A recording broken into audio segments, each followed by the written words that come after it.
Les paraboles de Jésus. Est-ce qu'on enseigne encore les paraboles de Jésus dans les églises aujourd'hui? Vous savez, les paraboles comme la parabole du semeur. Le semeur sorti pour semer. Cette parabole est dans Matthieu 13. J'enseignais cette parabole au début de ma vie chrétienne à l'école du dimanche. On enseigne ça aux enfants. Et ceux qui ont assisté à l'école du dimanche dans l'église, ceux qui ont eu le privilège de grandir dans une église, sont allés à ce qu'on appelle l'école du dimanche. Alors c'était le dimanche matin avant le culte, ou pendant le culte, dépendant. Alors c'était l'enseignement de la Bible aux enfants. Et une des choses qu'on enseignait aux enfants à l'époque, c'était les paraboles. Et on dirait que aujourd'hui, on a limité les paraboles de Jésus aux écoles du dimanche. Parce que c'est très rare que j'entends un pasteur ou un prêcheur prêcher sur une parabole de Jésus. Pourtant, Jésus a dit: allez, enseignez-leur tout ce que je vous ai enseigné. Tout. Et voici, je suis avec vous tous les jours jusqu'à la fin.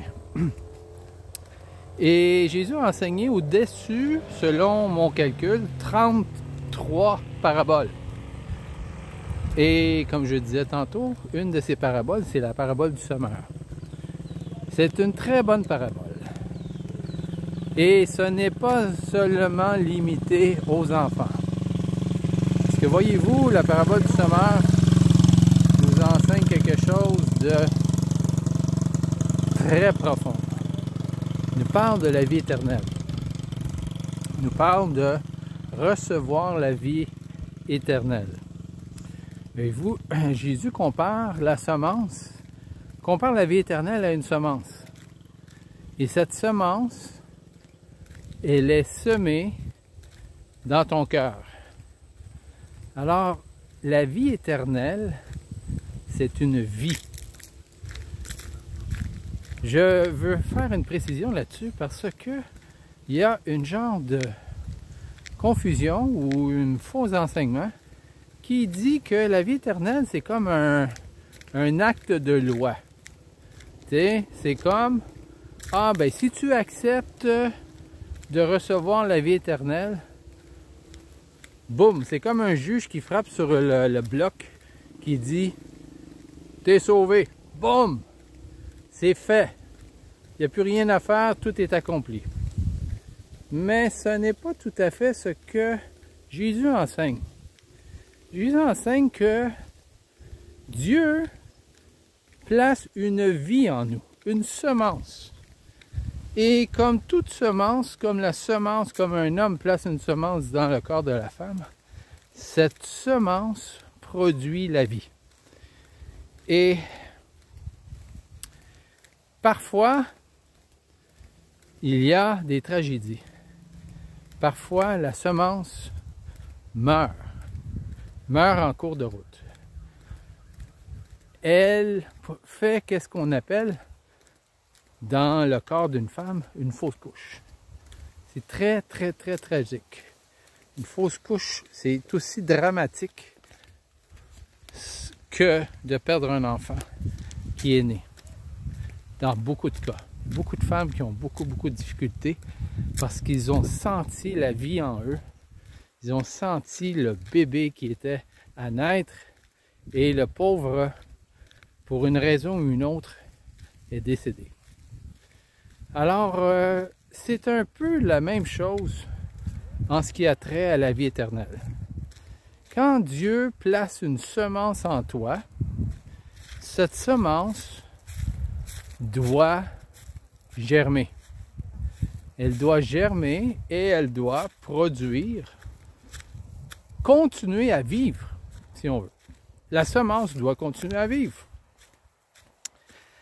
Et Jésus l'a très bien expliqué plus loin.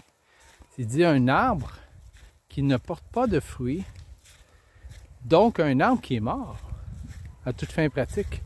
Il est devenu un arbre, mais il ne produit plus rien. Il ne produit plus rien quand? Sur la terre. Hein? Et cet arbre, qu'est-ce qu'on fait avec? On le coupe et on le brûle. C'est ce que Jésus a décidé de faire avec les arbres qui ne produisent pas de fruits. Voyez-vous, ça c'est comme ça c'est un arbre qui est mort.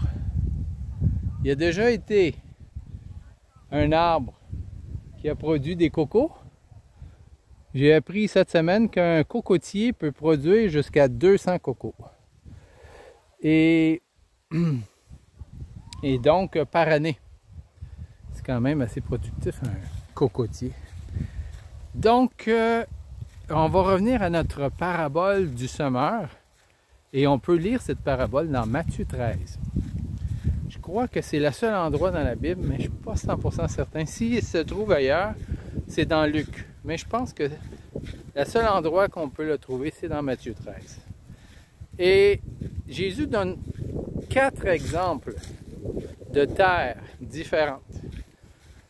Et il y en a seulement une de ces terres qui réussit à vivre, qui réussit à héberger la vie, la semence et produire la vie.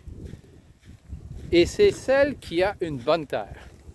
Les autres, la semence a été placée en eux. Et tiens, Henri, ça fait longtemps que je n'ai pas vu Henri. Hey, Henri, pas de moi, Henri. Tu sais, je t'ai déjà donné à manger, moi. Ouais, pas souvent par contre. Regardez, ils sont beaux.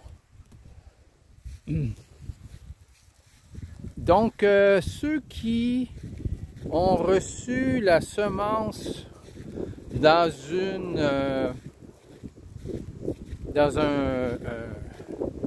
un terreau, si on veut, qui n'avait pas suffisamment de bonne terre, ont germé, selon ce que Jésus dit.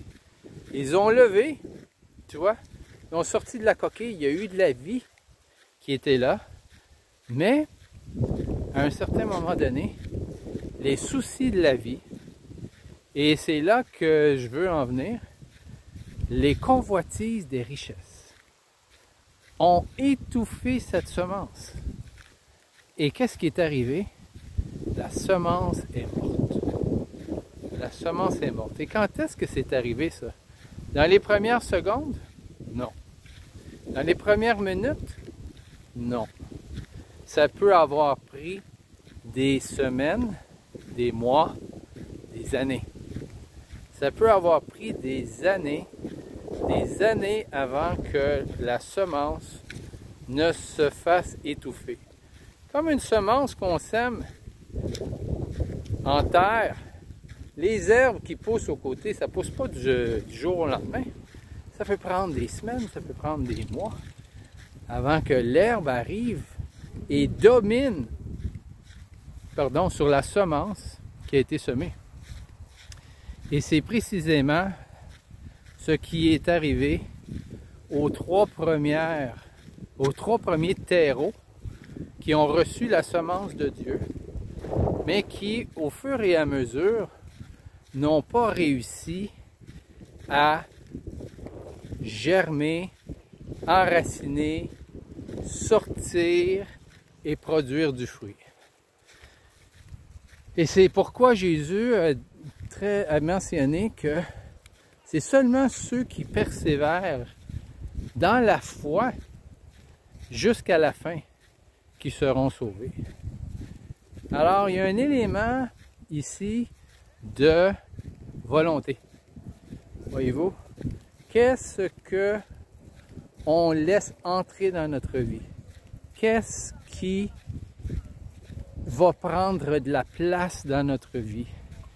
Est-ce que la convoitise des richesses va dominer notre vie? Ou est-ce que c'est les choses de Dieu qui vont dominer notre vie? C'est ça qui est la question. C'est ça qui est la question.